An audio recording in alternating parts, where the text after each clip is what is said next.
House Republicans pass a sweeping overhaul, but at what cost? I'm Robert Costa. We take you inside the tax debate. Plus, Democratic Senator Al Franken faces an ethics investigation, and allegations continue to pile up against Republican Senate contender Roy Moore. Tonight on Washington Week. This is about giving hardworking taxpayers bigger paychecks, more take-home pay. This is about giving those families who are struggling peace of mind. The House passes a $1.5 trillion tax cut package, scoring a momentary victory for President Trump. Thank you. The tax is going really well. But the path ahead in the Senate is more complicated as GOP lawmakers add the repeal of the federal insurance mandate. At least one Republican says he's opposed. I'm not for the current version. What I want to see is the information to prove the kind of economic growth we're going to get with all of our tax provisions. Democrats say the GOP plan is a gift to the rich that will raise taxes on middle-income families and scale back health insurance coverage. Meanwhile, this is an effort by Mitch McConnell and his cronies to steal this election from the people of Alabama, and they will not stand for it. The tense fallout surrounding former Alabama Judge Roy Moore's past and his potential future if elected to the Senate. He will not step down. And Democratic Senator Al Franken faces an ethics investigation amid accusations of sexual misconduct. We discuss it all with Jackie Combs of the Los Angeles Times, Jeremy Peters of the New York Times, Nancy Cordes of CBS News, and Ed O'Keefe of the Washington Post. Celebrating 50 years, this is Washington Week. Once again, live from Washington, moderator Robert Costa. Good evening. After weeks of fits and starts, the House passed a tax cut bill on Thursday, moving President Trump and Republicans a step closer to their first major legislative win of the year. The action, it now moves to the Senate, where there are glimmers of trouble with Democrats and some resistance from Republicans. The stakes are high, and the schedule is tight with Christmas, the informal deadline. Nancy, what's fascinating about what's happening right now on Capitol Hill, it's a return to traditional fault lines, the core Republican values, tax cuts versus the core Democratic values. Is that really what's at the heart of this debate? Yeah, I mean, this is an old school fight that was going on long before Obamacare was even a word that had ever been uttered in the halls of Congress. And it really came to a crescendo on Thursday night when you had Orrin Hatch, a stalwart Republican, and Sherrod Brown, a devoted liberal, finally, after 25 hours over 4 days debating this GOP tax plan, they just decided to have it out. And Brown made the case that all Democrats have been making, which is that this is a giveaway to the wealthy, to the corporations, that trickle-down economics doesn't work, and that the middle class will eventually see its taxes going up, while Orrin Hatch and the other Republicans on the panel say, no, all boats will be lifted by this. This is going to put businesses in a better position, make them more competitive, and that means more jobs for everybody. And what changes in this bill as it heads to the Senate? It seems like one thing that may not change is the cut of the corporate rate from 35% to 20%. That's in there. Sometimes in Washington is what doesn't change. Right. It tells you a lot what's really the bill's all about. Exactly. So that stays as is in the House plan. I think the two biggest things that will be seized upon in the coming weeks are the fact that the Senate is adding a repeal of the individual mandate, the cornerstone of the Affordable Care Act, to this bill, in part to generate some revenue and to make it easier to pass in the Senate under the weird rules that they have to use in regards to how much it can cost. There are a bunch of senators in both parties who said, wait, guys, we litigated this already. Why are we doing this again? However, most Republicans holding firm to that idea. The other one that sticks out to me that I think is going to be an issue once they go back to the House with the compromise version is that it would eliminate all deductions for state and local taxes, or SALT, they call it. The House compromise was that you can deduct $10,000 of your property taxes. The Senate doesn't have that at all. This is partly because big high-tax states, California, New York, Illinois, New Jersey, Massachusetts, they don't have a Republican serving in the Senate. But in the House, there are almost 36 Republicans representing suburban communities in those states who went to leaders and said, you cannot make me vote for this or expect me to vote for it and also see me get reelected. So those are the two, I think, bigger ones. The other problem in the Senate, of course, is just the politics. It's a narrow margin, and you've got 3 to 6 Republican senators whose votes are still unknown at this point for various reasons. But Jackie, what does it mean, though, if that happens, if that Obamacare mandate is repealed? What does it mean if you're an American who counts on some of those subsidies or funding?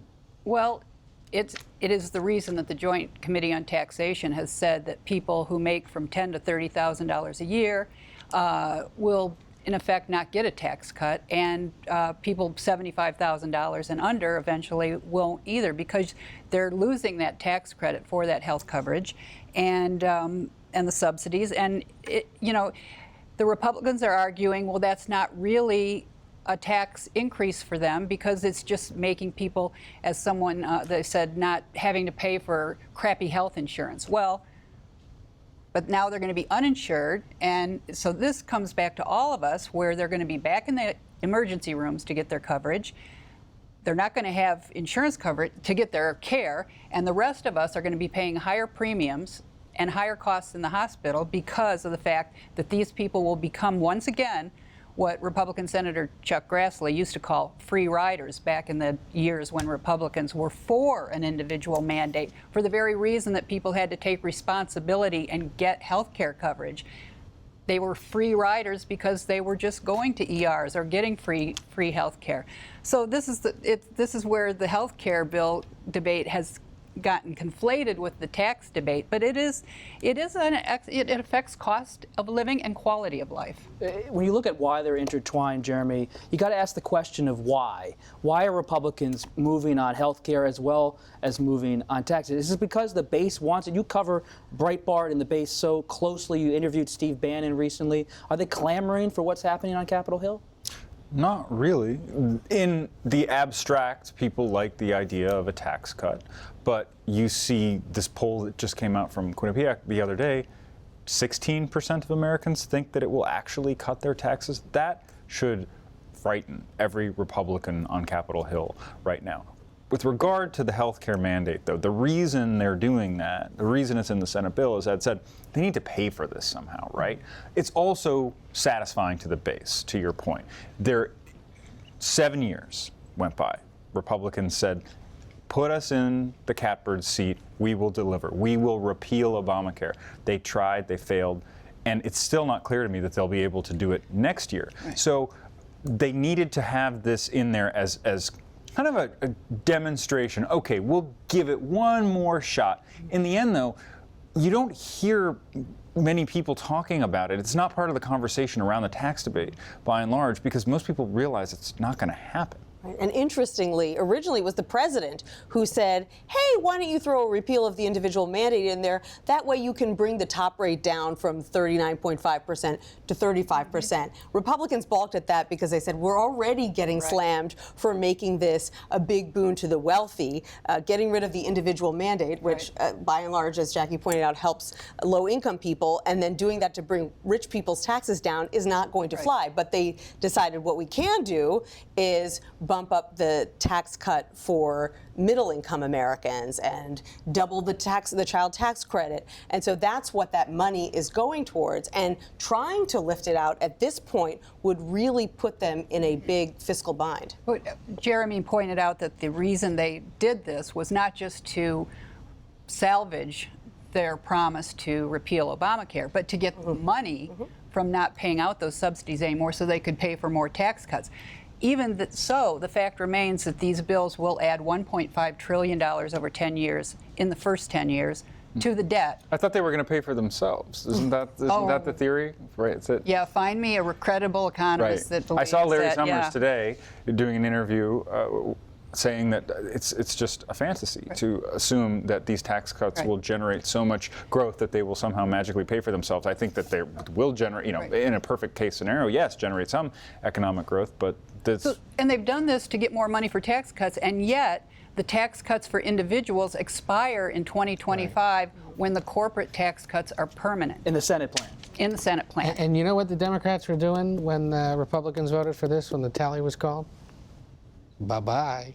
They really Because think they this are is going to cause a convinced wave. this is going to cause a huge wave. You've now combined raising taxes potentially on lower income and middle income Americans, plus in the Senate, you're causing once again the unpopular prospect of ending the individual mandate. If you're Bob Casey, Senator Democrat from Pennsylvania, or Joe Donnelly in a state Trump won big, why aren't you tempted at least to vote for this? Because, and trust me, they are tempted to help make a deal.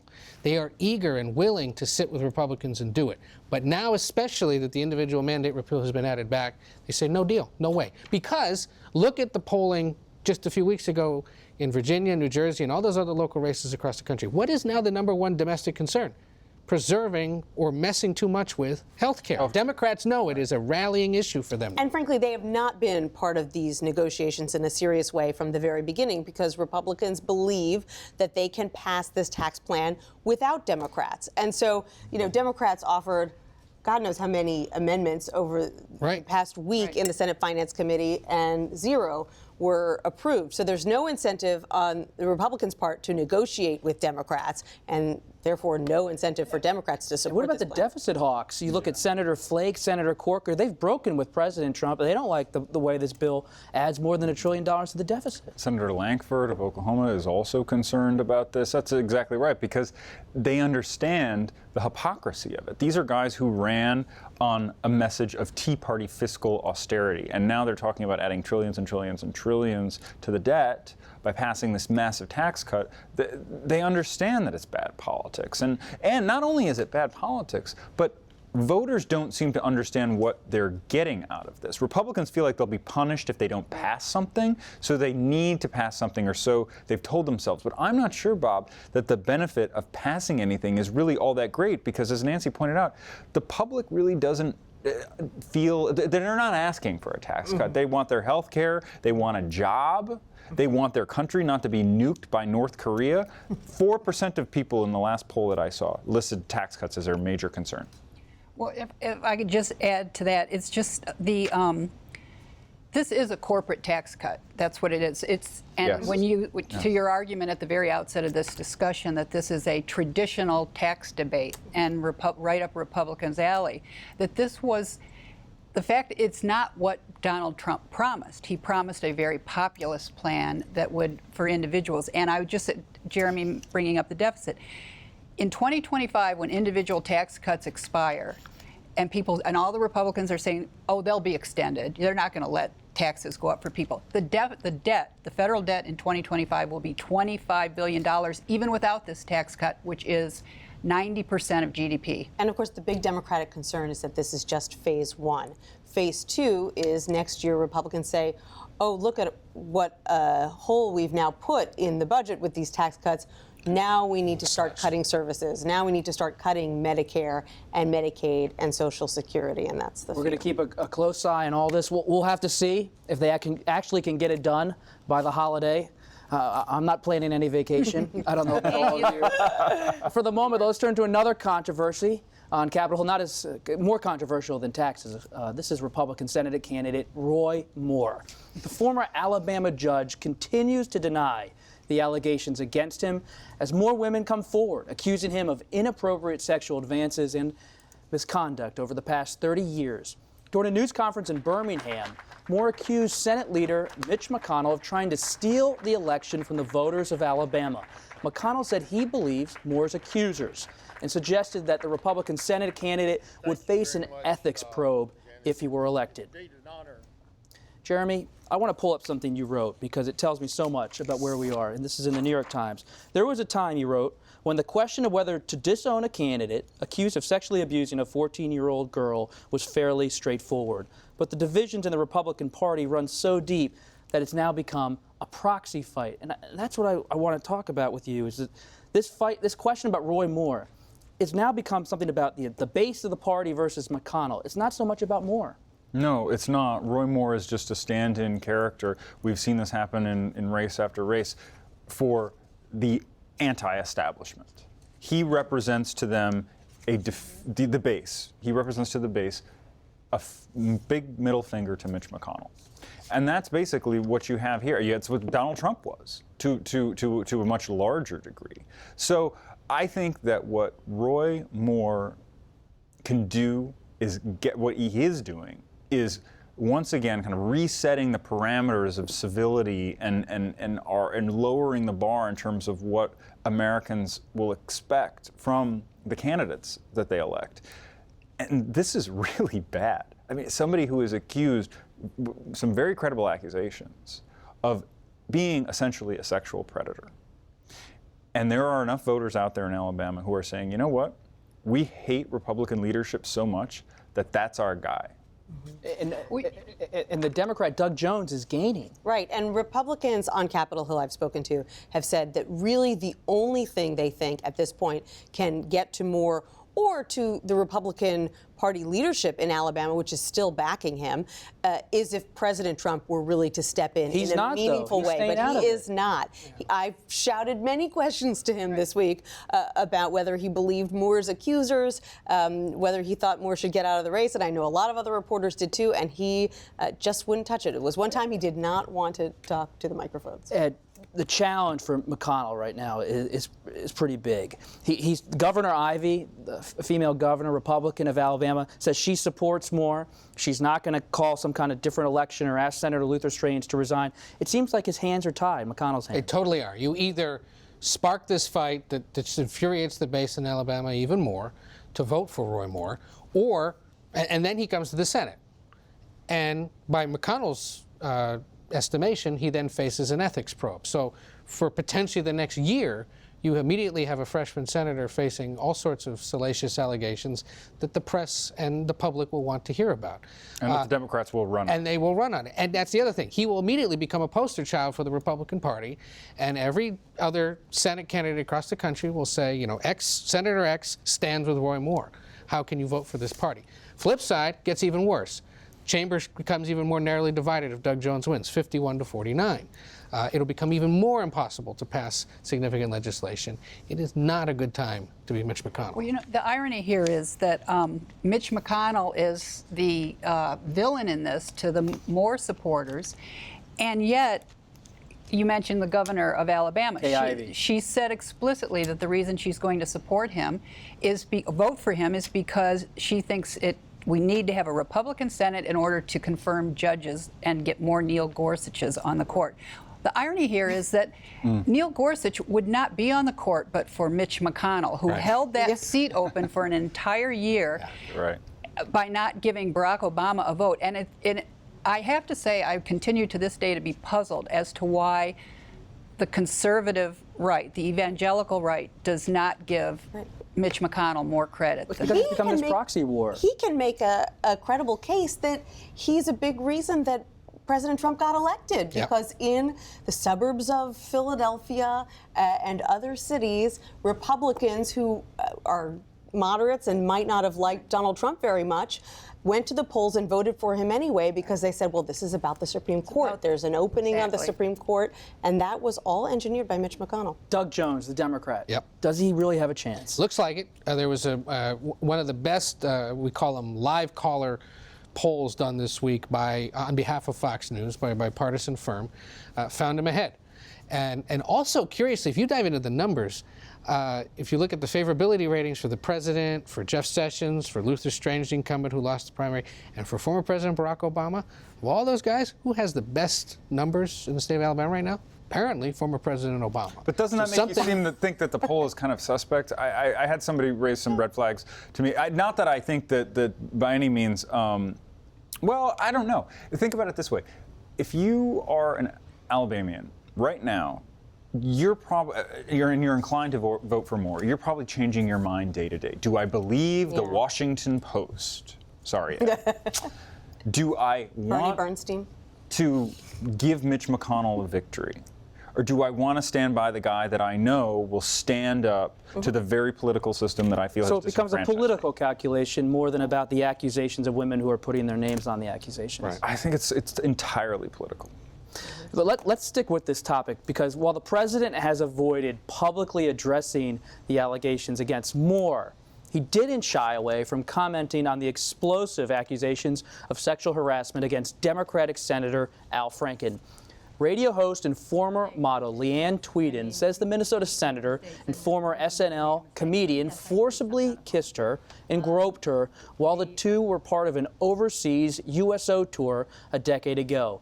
Franken issued an apology that said in part, "I don't know what was in my head when I took that picture, and it doesn't matter. There's no excuse. I look at it now and I feel disgusted with myself. What's more, I can see how millions of other women would feel violated by it."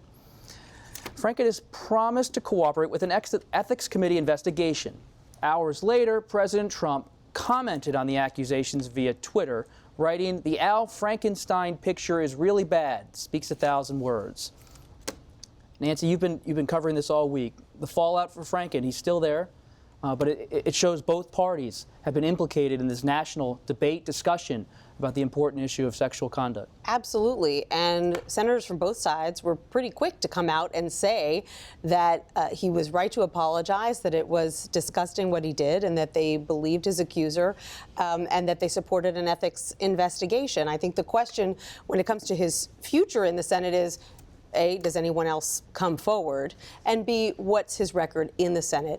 We called around to more than a dozen of his former staffers, and all of them said that he had always behaved professionally around them, that he was very supportive of women, very appropriate around women, and that they felt that he was a good boss. So obviously that's going to put out a public statement. Exactly. So they've come out, they've come out in support of him, and so far no one else has made an accusation against him. And it's gone beyond Franken on the Democratic side. Senator Kirsten Gillibrand of New York told the New York Times, I believe, that now she believes President Bill Clinton should have resigned over the Monica Lewinsky incident in the late 90s. And that's been revived as an issue on the Democratic side. And it was revived a year ago by then candidate Trump when he was trying to distract from the allegations against him. It's fair game, but it's going back that far. It's, the one good thing about it is going back that far. It shows that this isn't just a recent phenomenon. Right. So that is good. It's also not just about politics, because this actually started with Harvey Weinstein, and then, and it's gotten people in sports and business. I'm sure Nancy and I could share notes. We could tell you this is not just in politics, although it is in politics. And it's pretty bad in politics. We saw in a hearing this week, they've spent millions on settlements, on harassment cases on Capitol Hill. And but I would say, and Ed may know better than I, that list of settlements that got a lot of play on social media turns out to be a list of settlements paid out for cases against members of Congress. But it's not just sex harassment. It's a variety of cases that include wage and hour disputes, family leave, disability. So we don't know how much of that is about sexual harassment. I think we need to keep one thing in mind here. This is it is quite amazing, first of all, how quickly the Senate closed ranks on Franken and said this is unacceptable and you're going to face an ethics probe.